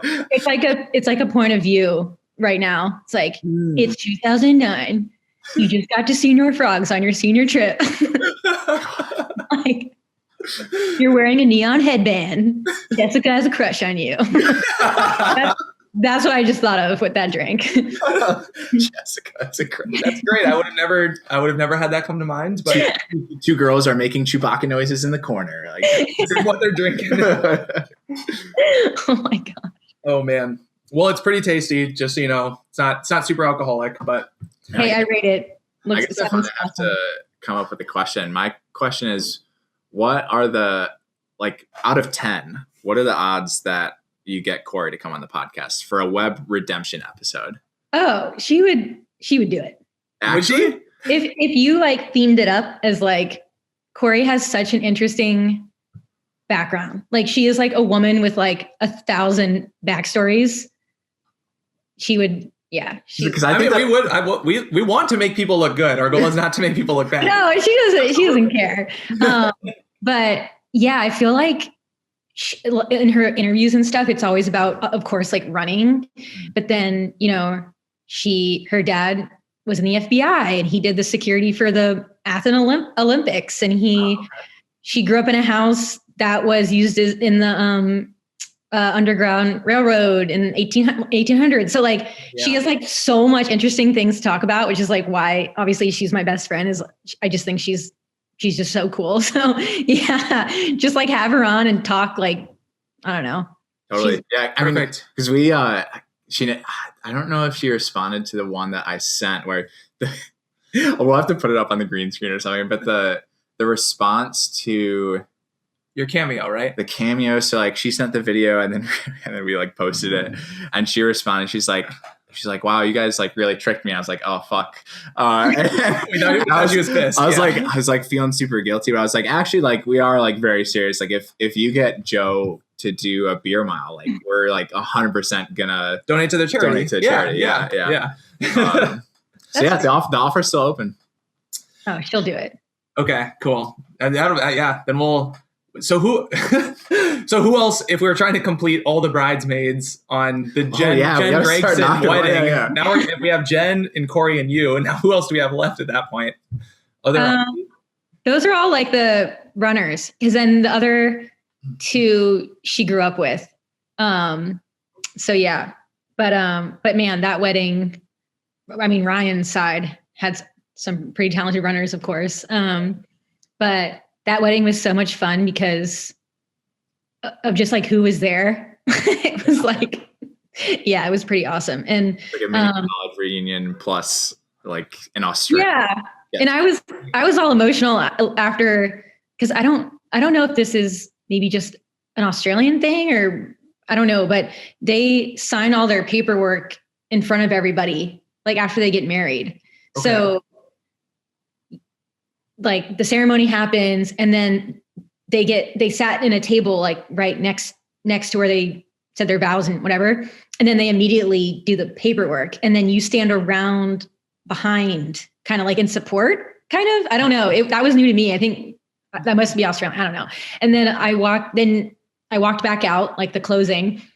And then I just remember just like crying because I was just so relieved and like so overwhelmingly happy that Jen and Ryan like got married because Ryan has just always been there for Jen. Like since I've known Jen, Ryan has been trying to date her. So, and I just love them. They're so funny. Yeah. So it was a pretty cool day. I always say that was the best day of my life, and it's not even my wedding. Best day of your life. Hopefully, so far. I was gonna say, hopefully at some point you have the best day of your life. But yeah, I get married, and I'm just like, man, that was still the best day of my life. Jen Ryan's day. That was a great day. Yeah. Oh man. Okay, another question. Let's go with your favorite food. You know, my favorite food has always been a cheeseburger, but like 4 years ago, I gave up beef, red meat. Not because of like, purely because it's like the easiest thing you can do to help global warming in the environment. And so, I really, really miss my cheeseburgers, but I've been getting really into, the Impossible Burger that actually tastes a lot like a cheeseburger. So that's my favorite food. Other than that, I love Southern food, like chicken and dumplings and mashed potatoes, corn on the cob, cornbread, all that stuff. Yeah. Favorite place you've lived between Portland and Florida? And or anywhere else. Anywhere else you visited. California. Yeah, I was going to say anywhere else you visited too. My all-time favorite city in the whole world is London. Favorite city. You like the like busyness and chaos.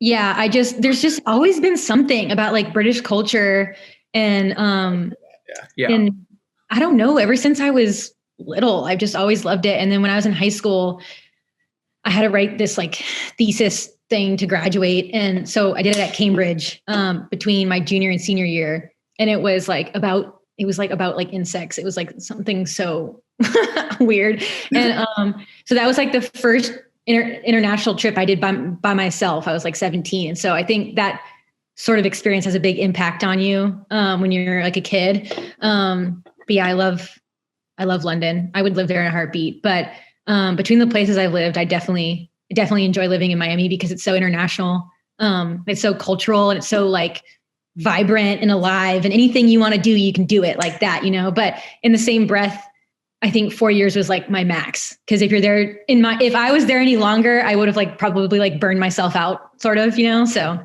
yeah. So do you enjoy New York City then? I do like New York. I wouldn't mind living there for a couple years. But yeah, I don't know. It's not the same as London. I just can't describe it. I don't know why. Yeah. No, so I've been to all those places. And I would also say like any of those cities I think is maybe a little too hectic for my taste, like to live at. I love to visit, but definitely feel that London is like a very unique vibe to anything that you get in the US. It's like completely different entirely. And I don't know what it is. Like, it's not, I don't know. I guess it's a very dense city, obviously, but it's not like similarly like mega skyscrapers, that sort of thing. It still feels like homey and like community in your area of the city, but it's still a big city, obviously. Like, and you can go anything you want. Yeah. Yeah. I would agree with that. That's probably why. Because New York, I love New York, but it doesn't. Yeah. I don't know. I don't know. Like, it's a little bit different. Yeah. From what I hear, that's similar to how Paris is. Like, you have like your little neighborhood that you know the ins and outs of, and you can like have coffee or tea for like 2 hours, and it doesn't feel like a big city. But then like once you actually go to town, you're like, oh, this is. I feel like Europe kind of has it figured out more than us, though. On like people actually take the time to have coffee and tea for a couple hours and spend. Oh yeah. We don't have time for that. We're just coffee to go or run into the next thing. You know, totally different. Yeah, Spain it's like in law now, right? Where 4-day work week. 4-day work week. Yeah, and it's funny because I studied abroad in Spain in college, and I felt like they already didn't work very much. I don't mean that in a bad thing, but like I stayed with a host family, and my host mom's son was like in his 20s and was like, because their culture is you live at home until you're married. And so he was there, and he would go to work at like 9-10 a.m. He'd be home at 2 for his nap. And then he'd go back to work from like 3 to 6. And then we'd like go to the pub after that. It's like, he didn't really work that much today, to be honest. It's pretty crazy. But we definitely have a bad reputation. Well, I mean, it's true. Like, we have a bad. True. Oh, totally true. Yeah. They were way happier than most people are in America. That's for sure. I make fun of Americans with we have one big office in Bosnia and Herzegovina, and then like a huge remote presence in another city there. And I make fun of Americans with those folks all the time. Yeah. Working too much and like not actually enjoying life. Yeah. Hanging out outside of work and because they all get to work at like they have like soccer league before work together. They have soccer and then they league, have like drinks after work together. Yeah. Because it's like actually a community. Yeah. Yeah. Yeah. Yeah. Which is nice. Work to live, not live to work. Bingo. That's right. Yeah. That's right. Also, I saw this like YouTube thumbnail the other day, and it was like, the title was like, why I no longer have a dream job. It's because I don't daydream about labor. And I was like, wow, that's actually a really interesting thought. That is, yeah. I've never heard that. That's a very, yeah. Oh, okay. Do you feel like you have a pretty good like balance on work and life? Or I guess some people also like they really enjoy what they do at work so much that it doesn't really matter, you know, like, and maybe that's the case with you, especially because it sounds like you get to travel a lot of places, do a lot of things that you actually enjoy doing too. Yeah, it definitely fluctuates, I'd say. Yeah. But there's some days where I'm just like, oh my God, like this is a lot. And then other days it'll be the same, if not more amount of work, but it's like planning for NXN or, you know, something like that where you're like, this is so cool. Like, you know, so it just depends. I think I'm just lucky that when it's bad, I'm still working around something I care about, you know? So that's like kind of how I try to put it in perspective for myself. Yeah, that's a good way to look at it. Let's see. Okay, another question for me then. I used to get to be a Nike wear tester all the time. What happened to that this year? Like, why did that go away with COVID? I don't know. That's a good question. I wouldn't be surprised if there was something like legally, like they had to like not condone.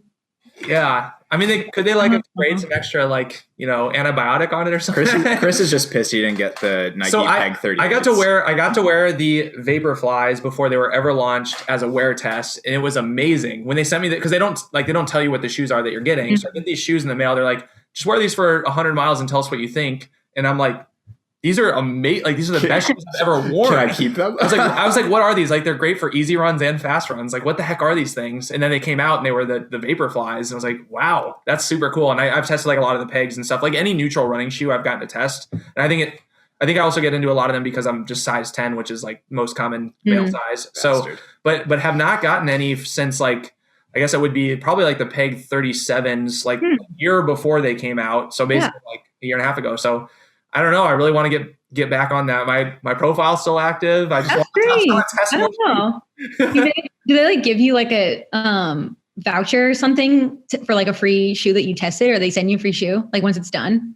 So no, the shoe testing, you get nothing other than you get the shoe to try. You have to send it back, but you get the shoe to try. I've also wear tested like clothing, like I the current Aeroswift singlets. They sent me that, and you send it. You have to send it back after you've washed it a few times. But then I got a gift card to like the Nike store for that. So I was gonna say, I feel like it would be so rewarding for you to have the shoe that you gave input on. Oh, that'd be so cool. I've also had a couple duds. There's one shoe in particular. It didn't come out.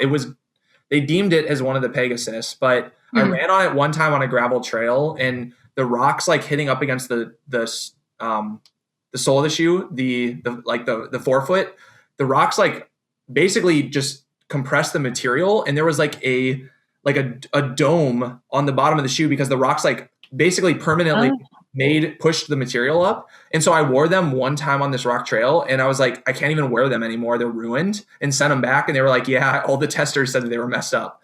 And so that's why it's awesome that they test it, because that shoe never came out. So obviously that they're listening to feedback, and it's super interesting. But I'm going to test so many cool shoes, and it's great because I try to like put as many miles in them as possible. They're like, you have to minimum of like 30 miles a week. And I'm like, all right, I'm going to do like 70 or 80 of them a week just to really test them out and make sure that they put these through the ringer. And then you like see them advertised.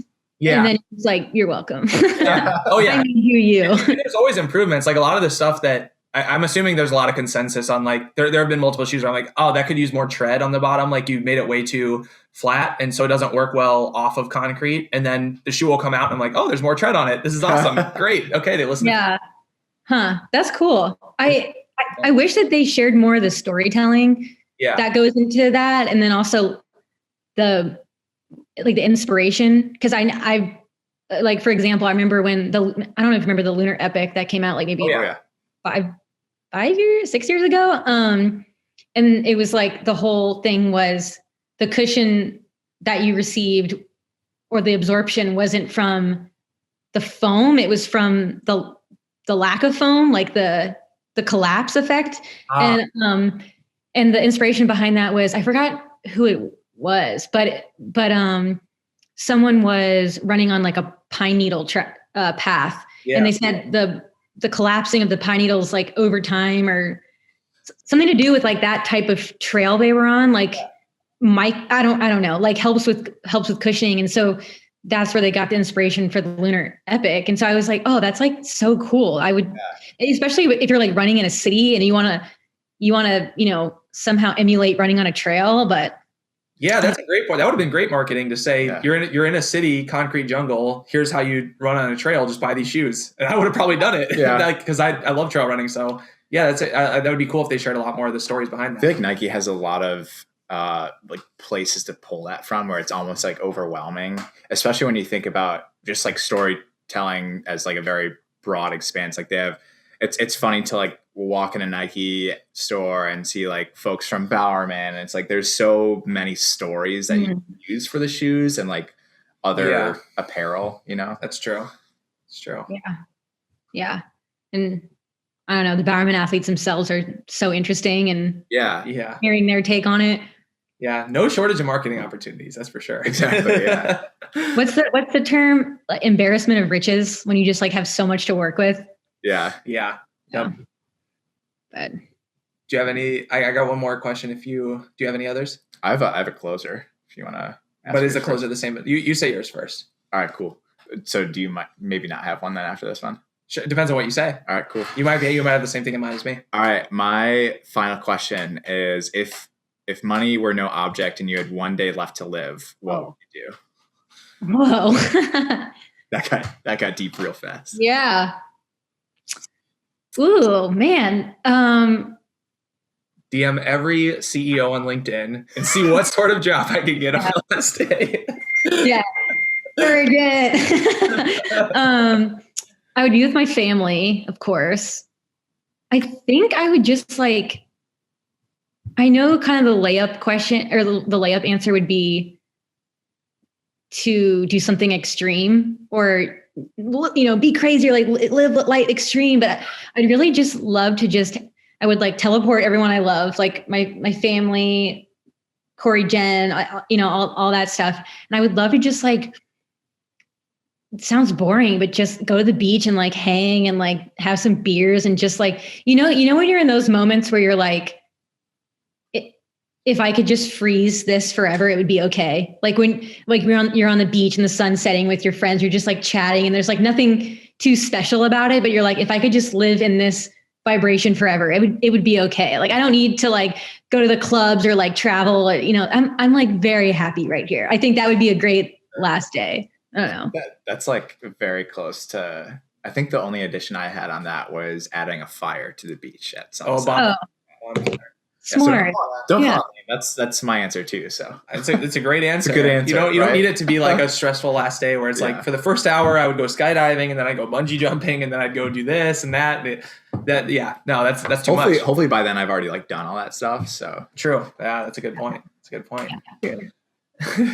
Was that your question? No, I actually it was one of my questions. Okay, cool. But here's a question we've never asked on the podcast before, but we always struggle with this. And since you have a marketing mind, brand mind, we need your opinion. What should the title of the episode be? So I'm always DMing Adam and like, all right, well, texting, I don't know, whatever. I'm always like the day before the podcast about to come out. What are we going to call this? Like Bryce Hoppel, what? Or Jen, what? You know? So like, what is the name of this episode? Help us out. What is going to get the most plays on the various platforms that are out there? You know, probably just like urgent. I was kidding. God, that's so good. Urgent, please open. I think that's pretty That's golden. actually has a padfolio, has leather padfolio. That's pretty good. That would work.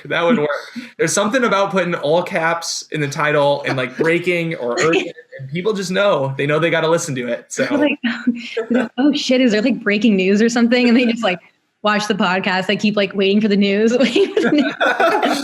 You guys are just hanging out. What's going on? Yeah. That's my best suggestion. Start asking guests that because we struggle with that all the time. Yeah. It's also weird because different titles work better on like podcasts versus YouTube, and it's like you never know what's going to be better. But I think that's perfect across the board. Urgent, done. Oh, yeah. Awesome. All right. So besides telling our listeners to make sure that they DM you on LinkedIn to ask for a job, what else do you want people to know? Yeah. Any plugs that you Any want? plugs, like words of wisdom? What do you have for us? What's an inspiring way to close this episode out here?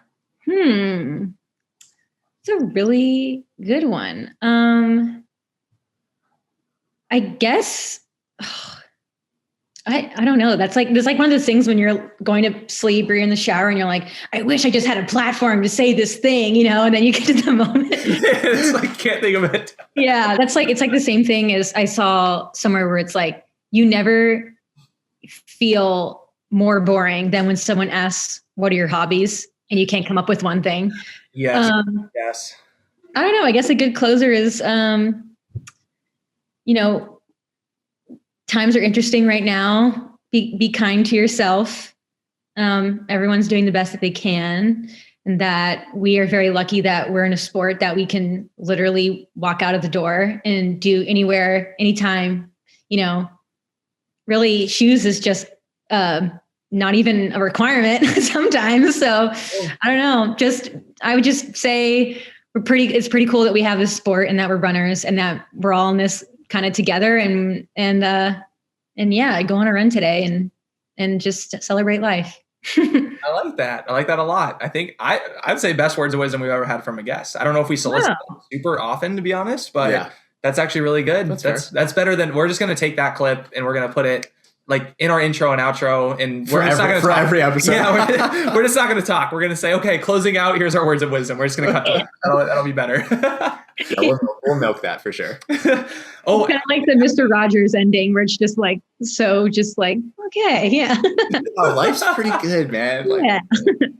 I actually thought of one more thing, and we can splice this somewhere else if it makes sense somewhere else. So this episode is also, I don't know if you saw, like a while back, we did a roast of Adam.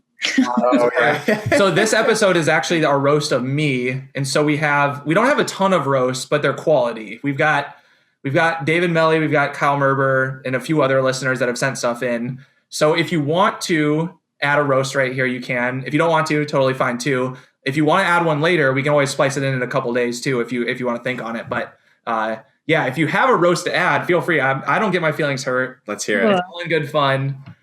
It's pretty hard because I don't have much to work with right now. Like you like a functioning normal human being. I know it's like the bar. Who's like mixing liquor and 7-Up in a red Solo cup. Yeah, I guess that's kind of one thing.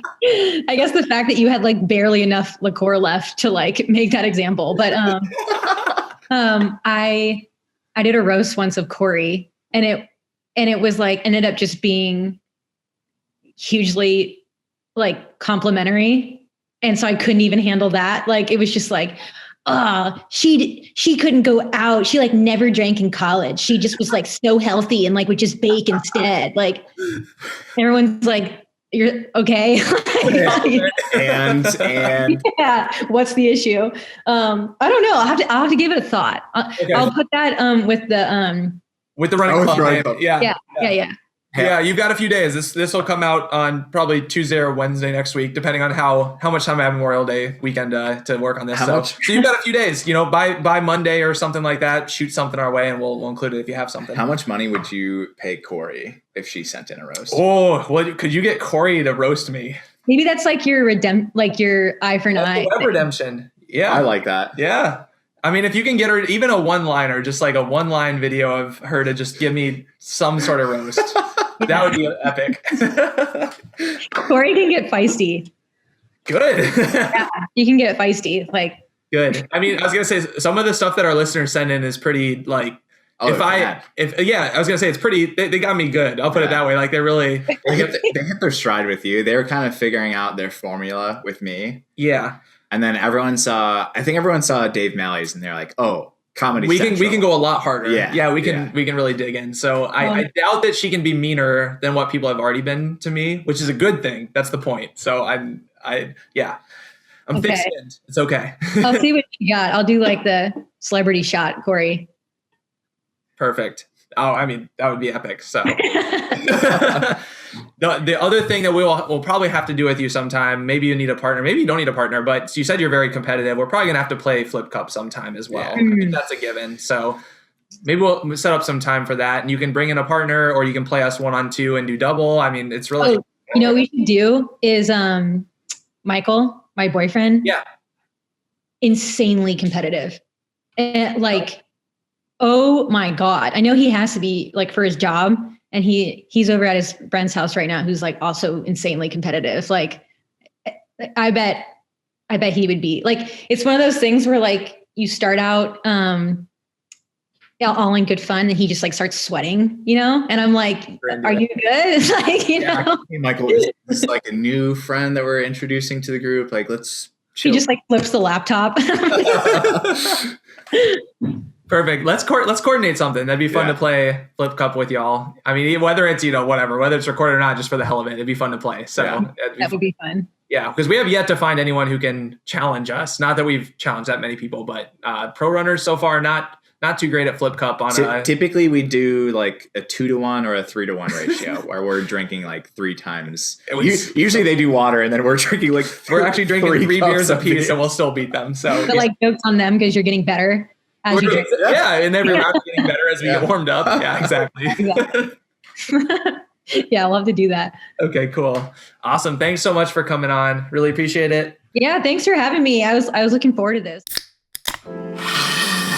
Man, I just love the way Blue Moon smells. Blue Moon does smell great. It just reminds me of fresh Valencian oranges.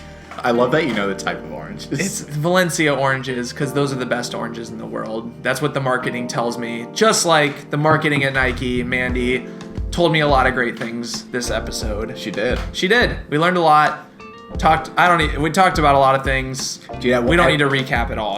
You just heard it. At one point, we kind of spoke about it in the episode where you're a college kid and you're like, I have 3 companies that I want to work for, and one of those for me was Nike. And I feel like this conversation kind of rekindled it. It's like maybe I get hit up Mandy for a job, urgent, on LinkedIn. Yeah, Mandy would love to join your team and whatever. You can be my manager. That's fine. I promise I work really hard. I promise I have really good Excel skills, really good PowerPoint skills. When we're not doing the beer mile. Yeah. I have to have at least like a 4-hour break midday every day to do the beer mile, and then I'll get back to the PowerPoint. So just caveat that. Thank you, Mandy, for coming on. We'll get back together and play some Flip Cup at some point soon, and also maybe do a little recap, or she's going to be going to the Olympic trials. Hopefully you're going as well, but if you're not, you can get a little recap with her after the fact as well, and of course bring out that competitive spirit in the Flip Cup game. Oh yeah. Let's get into the beer review this week. We've got, again, Melvin Brewery from Wyoming, Wind-Kissed Hoppy Wheat Ale, 5% ABV. It's a hoppy wheat ale. Beer Mile legal.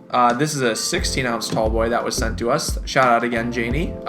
If you want to join a beer mile this summer, make sure you go to the Cody Beer Mile in Wyoming and have yourself the best post-race party that you'll ever have. And of course, the beer mile is fun too. Beer miles are always fun, but best post-race party out there, near Yellowstone as well. Make a trip out of it. What did you just take a sip? Should we get into this? Okay, let's take a smell and a sip.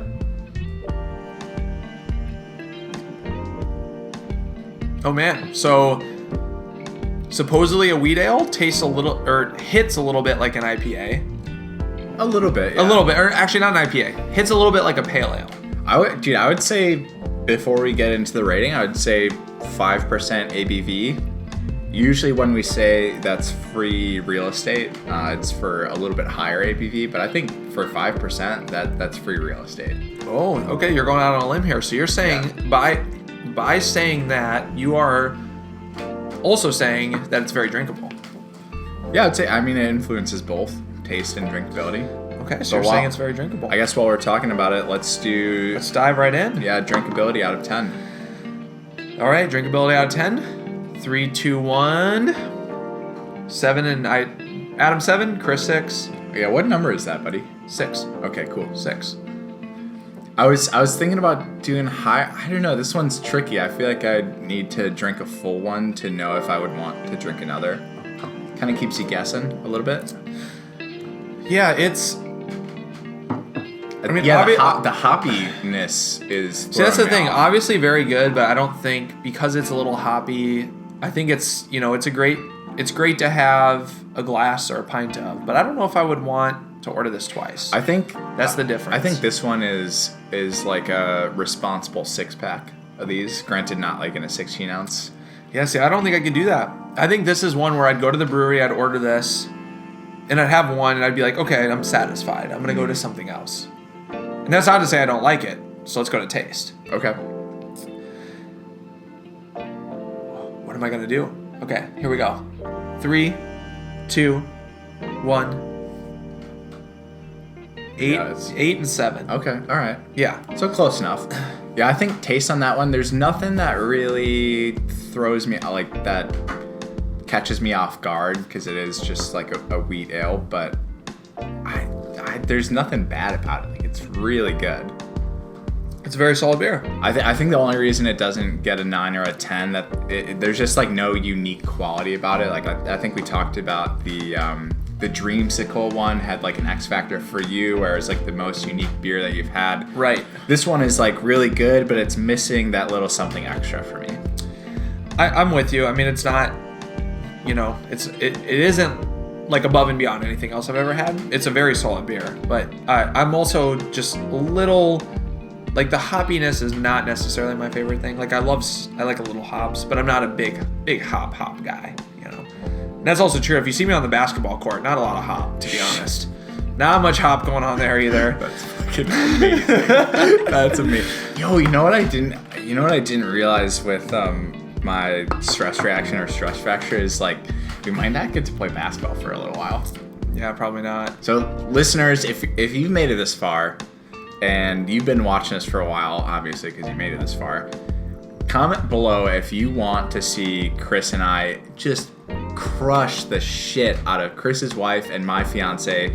They both played basketball in high school. They think now at their advanced age that they're still very capable. We know they're not. We know we could crush them, but comment below if you want to see that. We want to film it. They're a little hesitant against it, but I think with the right numbers, the right interest behind it, we could get that on YouTube for you. Yeah, let us know. I mean, we also have the height advantage. We have at least one athletic person between the two of us here, so that's something. And then we're both 6 feet, so that also helps too, to be honest. I can put my arms up. We have long arms, so we can, can't jump. Adam can't put his arms up except for post-COVID. Vaccine shots. Anywho.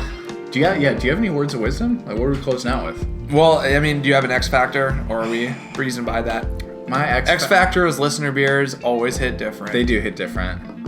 I think I'm excited because I know we have 4 more unique ones of these? Yeah, so also coming up in the future episodes, we also have a sampler pack from Melvin, 4 different beers from Melvin. So we will be doing, I don't know how we're going to split it up, 1 per episode, multiple on 1 episode, but we've got 4 more beers from Melvin coming. So yeah, this is just the first of 5, y'all. I think that's my X factor, because last time we got sent one that we had more afterwards. Like, the first beer, kind of like this, was really good, and we were just like getting ready for the next one. Super stoked to get into the rest of the case. That's a good point. That's my X factor for this. Is I'm very excited to try the rest of them.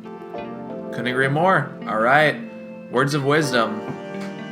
I don't think we need any. I think anything that we would say, Mandy kind of covered it. Mandy covered it. Keep running. Keep doing what you love.